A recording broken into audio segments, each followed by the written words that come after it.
I'm Willie Bonner, and I'm an artist. We see the world individually in an abstract way. You might see it different than I see it. You gotta find your voice in the work. You can't go by the voice of the artist. What do it make you feel? So the colors kind of help pull you into that. Then you start deciphering what you see, what you feel. I'm communicating to you spiritually.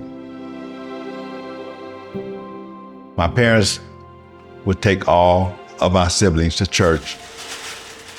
I was engaged into the artwork in the Bible, and I wanted to tell a story about my existence in the world. My parents encouraged me to be me. My father played the blues. My mother sang gospel in the church. It was difficult for me to walk around with a guitar and be outside and play. It was a lot easier to have pen and paper in my back pocket where I could just draw. He used to go with his father, who was a jazz musician, into the clubs.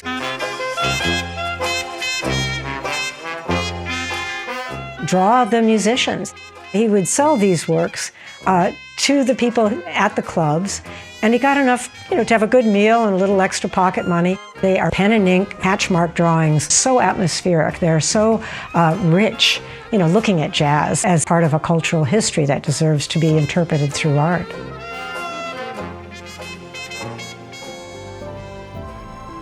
Like most kids, when you begin school and you're drawing and painting, you start off doing paintings and drawings of your family.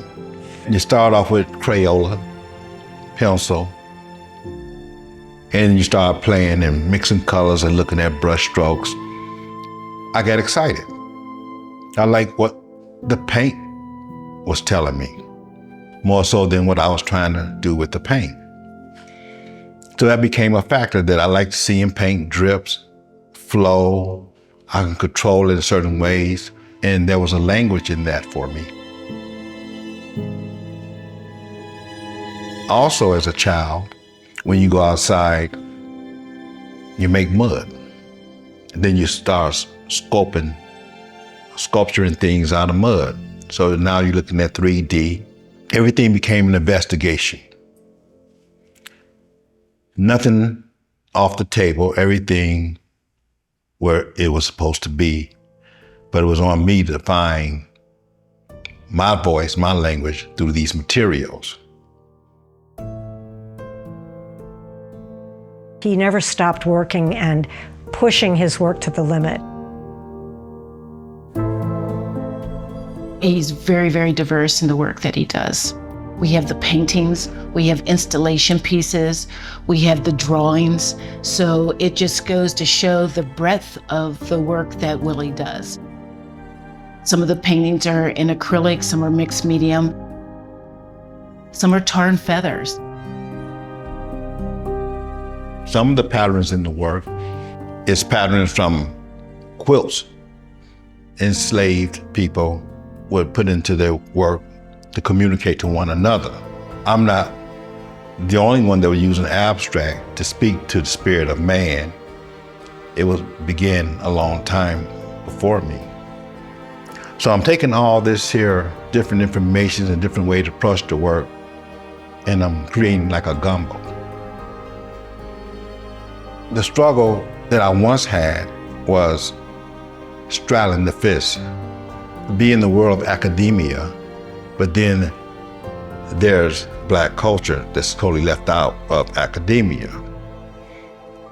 You learn stories of other ethnic groups, but somehow your story is not supposed to be told or mentioned. The Western view of art was disconnected to who I am.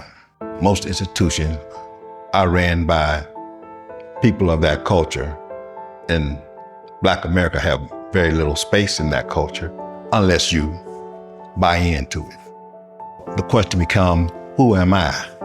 What is my identity? How do it look? Do it have to be photorealist? Do it have to be expressionistic?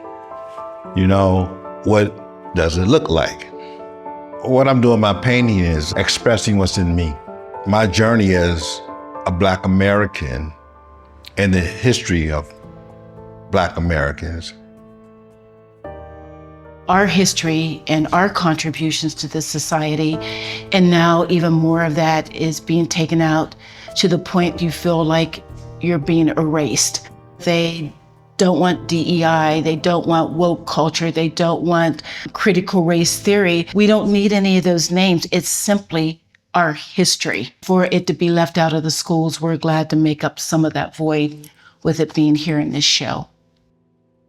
I'm giving that journey of the past, the present, and the future. But beauty is in the eye of the beholder. You might not be ready or in a position to receive the truth. And it might take a while for you to cleanse yourself of how our society separates us from not having those conversations. So the work creates conversation. He's saying, I'm a Black man, but I'm an American. This is my country. We have hope to come together. He's not an angry man, but he's not going to let you forget the injustices of the past. Our name is Blue Lotus, and that name was given to us by Willie Bonner. That is a flower that's really important in Africa, and it's a flower that grows in very harsh environment into great beauty. And I thought that made it very symbolic of our struggle in this particular society. I want the people to find their own humanity within the work themselves, considering that we don't want to look deeper than what the surface show us. That's how racism functions. We all human, right? So when you look at the earlier work of man in hunting and gathering, everybody worked together. Are you helping humanity restore, or are you part of the problem to keep us divided? And then the question is, why? Why do you feel it's important? So I try not to be around to explain things to people because that's not my job. I'm not Jesus. You know, I'm just an artist.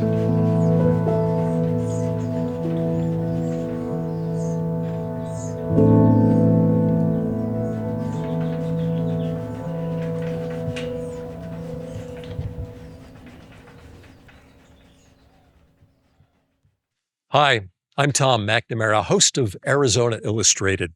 Thank you for watching this Arizona Illustrated story here on YouTube. And if you like that one, well, here's another story we think you'll like.